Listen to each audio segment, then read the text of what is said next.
Speaking of nothing being sacred, Judge Dredd. We like him. Oh.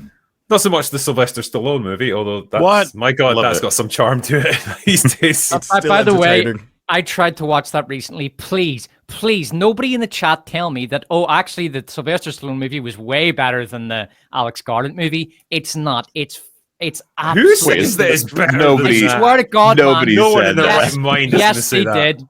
I released a video on Dredd, like 2012 Dredd, and there were so many people in my comments saying, "Oh, the Sylvester Stallone one was way better. It's way more accurate to the comics." It's like, man, you haven't seen that movie since you were a kid. That's why you think that. It's shocking. And I'm never going to watch it again, so I preserve this ignorance. Yeah, how That's dare my you? It's a plan great with it. film.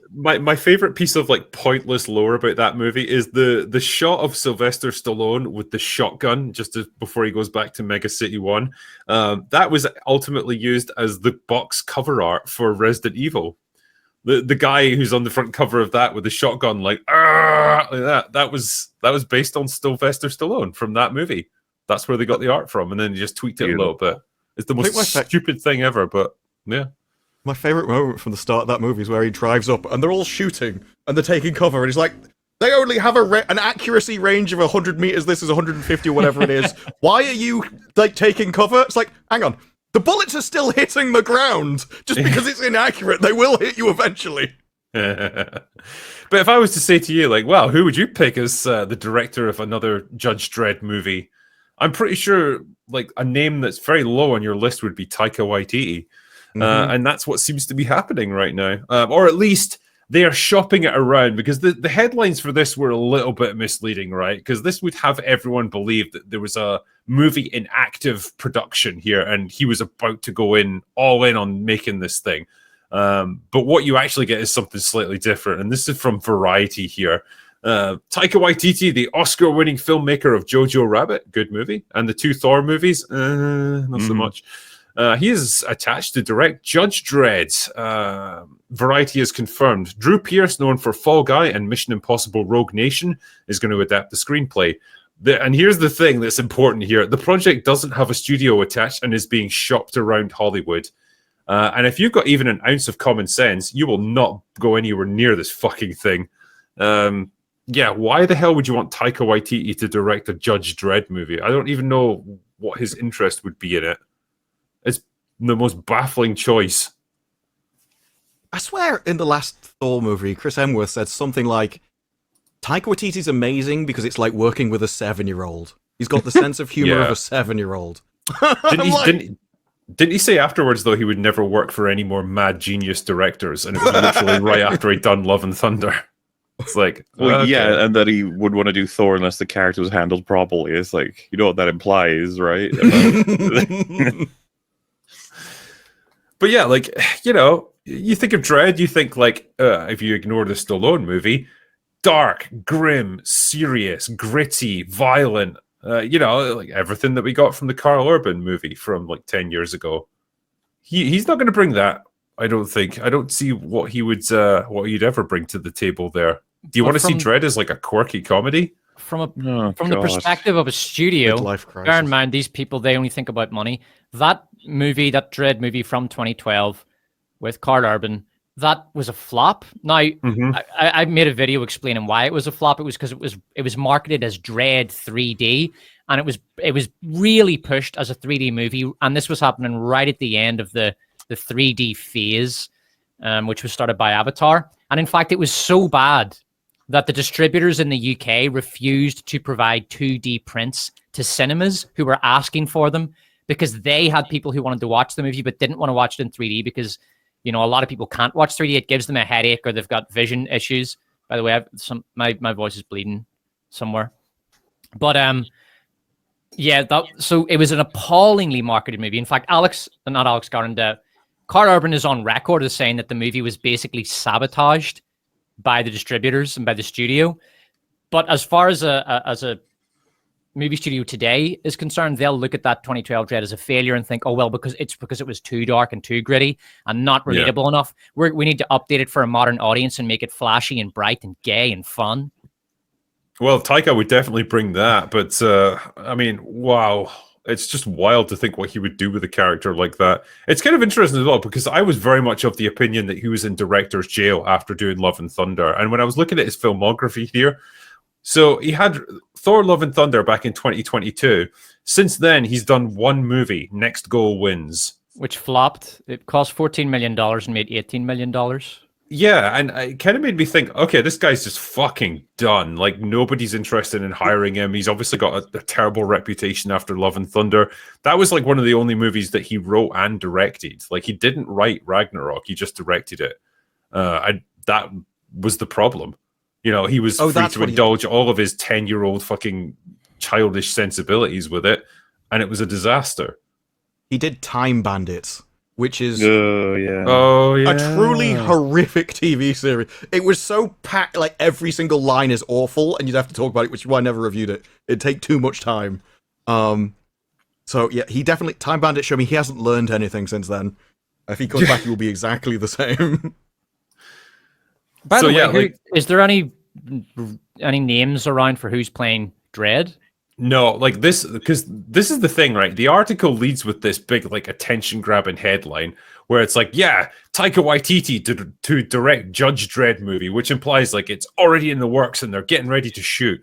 In reality, they have nothing. Like, he and this writer, who is it again? Drew Pearce. So essentially, they've got the rights to it at the moment, but that's it. There's no studio attached. There's no actors attached. There's no budget allocated to it. They have nothing. What they're hoping is they can shop it around and get someone to buy into it, which no one will. If they've got even an ounce of common sense, they would say, right, yeah, we'll take the rights for X number of dollars, but Taika, you can fuck right off. You know? To be honest, I don't think this is going to go anywhere because wasn't the Sylvester Stallone one a flop? That's a good question, actually. Hold on. I'll see if I can I know it was critically lambasted, but that doesn't mean a whole lot in the whole... No, it doesn't. Yeah, let's see. So it had a budget of 90 million, made 113 million worldwide. So yeah, it's a flop. Yeah. So you've got two movies made, both of them flopped really badly. And now you've got a director whose last two movies have flopped. And he says, yeah, I want to direct Dredd. Give me $150 million to $200 million. Yeah, it's not happening. The thing is, Judge Dredd is a bit of a niche property anyway. Like, I think it's fantastic, but like, it's not exactly a household name. I feel like it's you know, it doesn't have that mass market appeal necessarily. And so it maybe is a tough sell at this point, especially if you have had, like you say, two movies that have flopped with it and haven't been able to make a go of it. Like, maybe the wisdom in Hollywood would be, there's just not an audience for Judge Dredd. What's the point in investing another $100 million and making another movie of it? Yeah, I don't think that would go anywhere. I mean, I heard a rumor that Amazon wanted it as a show and they were going to bring back Karl Urban, but I mean, there's a lot of rumors around Dredd. Yeah, and the frustrating thing is he's up for doing more. He really enjoyed it, and he said he would do more.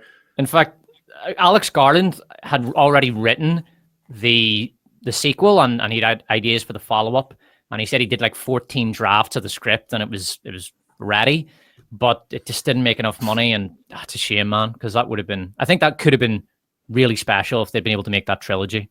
Yeah, I wish they just stuck with it, you know, and maybe seen that first movie as a bit of a loss leader, but hey, let's learn our lessons from that and, you know, make another one, and we can do something with this. I guess it's not going to happen. And, you know, Karl Urban is getting older as well. You know, maybe that window is closing a little bit. Yeah, Austin Butler would be a good young Dredd. You don't think he's too... if he bulks up a bit, maybe. Well, I mean, Karl Urban bulked up. I mean, he put on a lot of weight for that, like muscle, for that role in 2012. I mean, maybe, yeah. Maybe. I like Austin Butler as an actor. I just think he's too much of a pretty boy to be Dredd. I mean, I did say young Dredd, like if you wanted to go in that direction. I think the ideal age for Dredd is sort of like 40, a bit older, a bit more paternal somewhat and stern. But just if they wanted to do something, I mean, if it's going to be Taika Waititi, he's going to want to go in that direction anyway. He's going to want to make it a bit less stern, but hopefully it doesn't get made. Let's just say that. It probably won't. There's a good question here, actually. from Razor Rhea, saying, having read some Judge Dredd comics, it pisses me off that no one can seem to get this character or this world right. I mean, I would say probably they got it pretty right with the Carl Urban one, but who would you want to write and direct and star in a Judge Dredd project if you were in charge of it? I want Pedro Pascal to star in it. I was thinking of the same joke. I'm like, I'm not sure whether I can get away with that one. Could Pedro Pascal do Dredd? Why would I actually think he could, but we've seen him in so many other things that I don't want him to. I know. He is a really good actor. I mean, to be fair, he was actually, I think he was the best thing about Fantastic Four. That was the one character they really got right. I don't think Judge Dredd really fits with his sensibilities though as an actor and as a person. You know, like he can act for sure, but like there's limits to what you can, convey. And I don't know, like Judge Dredd should be like a hyper masculine, hyper like aggressive, dangerous, terrifying force of nature almost. I don't necessarily get that from Pedro Pascal. I'm sorry. Yeah. Dredd also needs to have like a hyper expressive chin because it's basically all you see on his character. Yeah. The voice as we well. just need a man really, with the biggest goddamn chin in Hollywood. That gruff voice that Carl Urban did, you take it for granted. But when I was doing my Dredd video, I did this little like skit where I imitated Dredd's voice, and it wrecks your throat trying to talk like that. Really impressive, that performance from Carl Urban. So slept on. No, absolutely. It's just a shame we might not get any more.